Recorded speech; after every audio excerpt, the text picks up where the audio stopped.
नमस्कार दोस्तों, कहानी संग्रह में आपका स्वागत है। अविनाश ट्रेन की जनरल बोगी में बर्थ सीट पर सोया हुआ था। गाड़ी रुककर वापस चली तो अचानक उसकी नज़र अपनी तलाकशुदा पत्नी निशा पर पड़ी।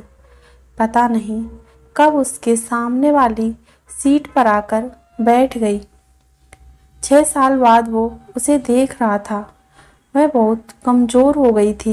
उसने पुरानी सस्ती सी साड़ी पहन रखी थी। ना माथे पर बिंदी और ना गले में मंगलसूत्र था। तो क्या अभी तक उसने दूसरा विवाह नहीं किया? क्या अभी तक वह मेरी तरह अकेली ही है?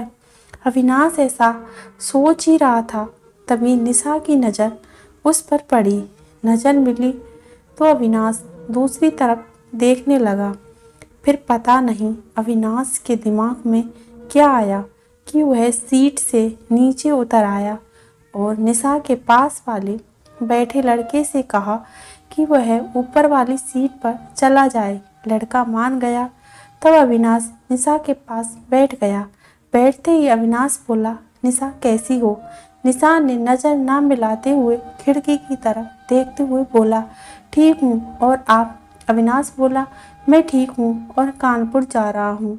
त्योहार होने के कारण रिजर्वेशन सीट नहीं मिली, इस कारण जनरल बोगी में आना पड़ा। तुम कहाँ जा रही हो? वह बोली, मैं भी कानपुर जा रही हूँ। आजकल माँ वहीं बड़े भैया के पास है, बीमार है, इसलिए मिलने जा रही हूँ। काफ़ी देर दोनों चुप रहे। फिर अविनाश बोला, एक बात पूछूं? निशा ने आंखों से ही पूछा, क्या? अविनाश संकोच करते हुए पूछा, अभी तक शादी क्यों नहीं की? निशा कुछ नहीं बोली, मगर जब अविनाश ने दोबारा नहीं पूछा, अच्छा, तो निशा ने पूछा, आपने की है शादी? अविनाश ने भी बिना बोले ना में गर्दन हिला दी। फिर काफ़ी देर तक दोनों चुप रहे, मानो एक दूसरे को परख रहे हो। डिब्बे में कुल्फी बेचने वाला आ गया था। अविनाश बोला, खाओगी? निशा ने ना में सिर हिला दिया। अविनाश ने रिक्वेस्ट करते हुए फिर पूछा, खा लो ना, तुम्हारे साथ मैं भी खा लूँगा। जानता हूँ तुम्हारी सबसे बड़ी कमजोरी कुल्फी है। निशा थोड़ा मुस्कुराई। अविनाश ने महसूस किया कि वह अपनी आंखों से बहने वाले आंसुओं को समेटने का प्रयास कर रही है। 5 साल उसके साथ रहा था। जब वह अपने आंसुओं को समेटने का प्रयास करती थी तो ऐसे ही मुस्कुराया करती थी। अविनाश दूसरी तरफ देखने लगा तो निशा अपने आंसुओं को चुपके से पोंछने लगी। फिर वह सहज होकर बोली, एक शर्त पर खाऊंगी। अविनाश बोला, क्या शर्त है? निशा बोली, पैसे मैं दूंगी। अविनाश कुछ नहीं बोला। फिर निशा ने 2 कुल्फी खरीद ली और एक कुल्फी अविनाश को देते हुए बोली, मैं भी कमाने लगी हूँ। एक प्राइवेट स्कूल में पढ़ाती हूँ। महीने के 10,000 रुपये मिलते हैं। कुल्फी खाते हुए अविनाश बोला, तलाक के समय कोर्ट के आदेश पर मैं तुम्हें 30 लाख रुपए दे तो रहा था। अगर ले लेती तो अपना स्कूल खोल लेती। जबकि तुम बहुत स्वाभिमानी हो। इस जमाने में पैसे के बिना कुछ नहीं होता। निशा हंसकर बोली, अगर ले लेती तो अपने ज़मीर को क्या जवाब देती? तो यह ज़मीर रोज़ कहता, जिसे छोड़कर आई हो उसी के सहारे पल रही हो। अविनाश बोला, तुम बहुत अच्छी हो, मासूम हो। यह एहसास मुझे तुमसे तलाक लेने के बाद हुआ। तुम यकीन नहीं करोगी, मैं बहुत बदल गया हूँ। पीना छोड़ दिया है, गुस्सा बिल्कुल भी नहीं करता। अब मैं किसी को नीचा दिखाने का कोशिश भी नहीं करता।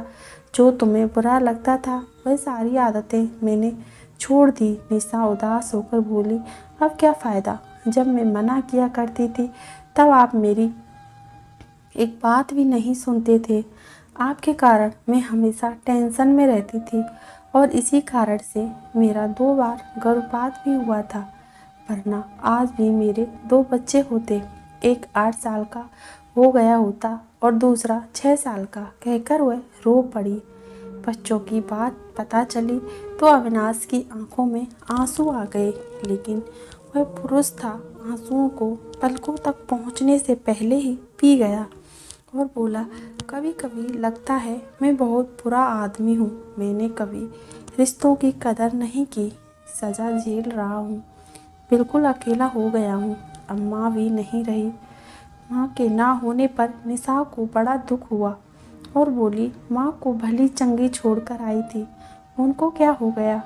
इस पर अविनाश भावुकता बस अपने आंसुओं को नहीं रोक पाया और बोला, वह तुम्हें हर दिन याद करती थी, बोलती थी कि बहू को वापस घर ले आओ। मैं उन्हें कैसे समझाता कि तलाक के बाद बहुएं वापस घर नहीं आती। फिर दोनों के बीच चुप्पी छा गई थी। कानपुर भी आ गया, स्टेशन आने वाला था। अविनाश बोला, वापस कब जाओगी? निशा बोली, आज रात यहीं रुकूंगी, फिर कल सुबह ट्रेन से वापस जाऊंगी। और फिर निशा खड़ी हो गई। अविनाश भी खड़ा हो गया और पूछा, कितने बजे वाली ट्रेन से वापस जाओगी? निशा बोली, हम गरीब लोग हैं, रिजर्वेशन नहीं करा पाते हैं, जनरल डिब्बे में सफ़र करते हैं, इसलिए जो ट्रेन मिलती है टिकट लेकर चढ़ जाते हैं। इतना कहकर वह नीचे उतर गई। अविनाश अपना सूटकेस को संभालता हुआ उसके पीछे लपका और बोला, अगर मैं रिजर्वेशन की 2 टिकट ले लूं तो मुझे पता है कि तुम मेरे साथ नहीं चलोगी, लेकिन मैं तुम्हारे साथ सफ़र करना चाहता हूँ। जनरल में ही चलूँगा। बताओ कितने बजे यहाँ मिलोगी? निशा ऑटो में बैठते हुए बोली, 9 बजे मिलेंगी। फिर उसको देखते ही और ऑटो आंखों से ओझल हो गया। अविनाश कानपुर में 2 दिन के लिए आया था। अगर निशा का साथ पाने के लिए उसने अपना शेड्यूल बदल दिया। उसने जल्दी से अपनी बिजनेस का काम ख़त्म किया और अगले दिन सुबह 8:30 बजे स्टेशन आ गया। निशा 9 बजे की जगह 10 बजे स्टेशन पहुंची और बोली, आप अभी तक यहीं पर हो? मैं सोच रही थी कि आप चले गए होंगे। निशा बहुत खुश थी, बोली, माँ बिल्कुल ठीक है। अविनाश बोला, मैं तुम्हारा भी टिकट ले आया हूँ, अब 30 रुपये के टिकट के लिए कुछ मत कहना। निशा हंसते हुए बोली, अभी ट्रेन में आधा घंटा है, चलो तब तक कुल्फ़ी खाते हैं, पैसे मैं दे दूँगी, हिसाब बराबर हो जाएगा। इतना कहकर फिर मुस्कुरा दी। वह जब भी मुस्कुराती थी अविनाश की नज़र उसके चेहरे पर ठहर जाती थी। फिर दोनों ने कुल्फ़ी खाई और तब तक ट्रेन भी आ गई थी। फिर से एक नया सफ़र शुरू हो गया, मगर इस सफ़र में कुछ खास था।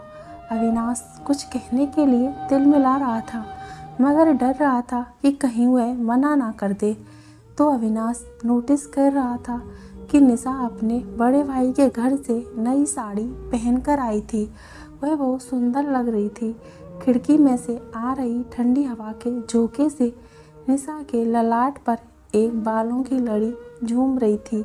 उसे देखकर अविनाश के दिल में एहसास होता है कि यह औरत कभी उसकी ज़िंदगी में थी, मगर मैं इसका ध्यान नहीं रख पाया। अविनाश की मनोस्थिति से अनजान निशा बोली, क्या हुआ? आप गुमसुम से क्यों हो? दोस्त बनकर ही सही कुछ बात तो कर लो। अविनाश बोला, मुझे दोस्ती नहीं चाहिए।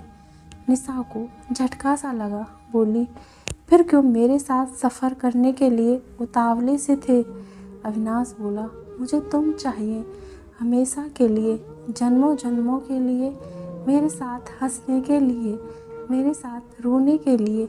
अविनाश इतनी जल्दी जल्दी में सारी बातें बोला, निशा बस उसके मुंह की तरफ देखती रह गई। वह आगे बोला, मैं गलत था, तुम्हारी कदर नहीं कर पाया, मगर तुम्हारे जाने के बाद मुझे मेरी गलतियों का एहसास हो गया, मुझे माफ़ कर दो, कहकर वह रो पड़ा। निशा चुप हो गई, बस उसके चेहरे की तरफ देखे जा रही थी। अविनाश उसके दोनों हाथ पकड़कर बोला, मुझे माफ़ कर दो, अब मैं तुम्हारे आंसू की कभी वजह नहीं बनूंगा, जो तुम कहोगे वही करूँगा, प्लीज़ लौट आओ। माथे पर से साड़ी थोड़ी पीछे सरकाई और बोली, इधर देखिए जरा। अविनाश ने देखा, निशा ने मांग में सिंदूर लगाया हुआ था। मैं बोली, मैं सब जानती थी आप यही सब करोगे। मैं कल ही सोच लिया था कि अकेले चलने के दिन ख़त्म हो गए हैं, मेरा हमसफ़र लौट आया है, अब आगे का सफ़र उसी के साथ तय करना है। थक गई हूँ मैं अकेले चलते चलते। अजीब सी मुद्रा में मुस्कुराने लगी। मैं शुरू से जानता हूँ, जब तुम्हारा दिल रोने को होता है तो तुम ऐसे ही मुस्कुराती हो। मत रोको, आंसुओं को बह जाने दो, मन हल्का हो जाएगा। इतना सुनते ही निशा का संयम जवाब दे गया। वह जोर जोर से रोने लगी। पूरे डिब्बे के लोग देखने लगे, मगर निशा ने लोगों की परवाह नहीं थी। वह अविनाश के कंधे पर सर रख कर सोई रही। कुछ देर बाद निशा का गांव आ गया। ट्रेन कुछ पल रुकी, फिर चल पड़ी। निशा को अब वहाँ उतरना ही नहीं था। जिंदगी में एक नया सफ़र फिर से शुरू हो गया। हाँ, उसकी मंजिल मायका नहीं, पति का घर था, जो वर्षों से उसके लौटने का इंतजार कर रहा था। निशा अविनाश के कंधे पर सिर रखी थी, आंखें बंद कर मंद मंद मुस्कुरा रही थी, एक मासूम बच्चे की तरह।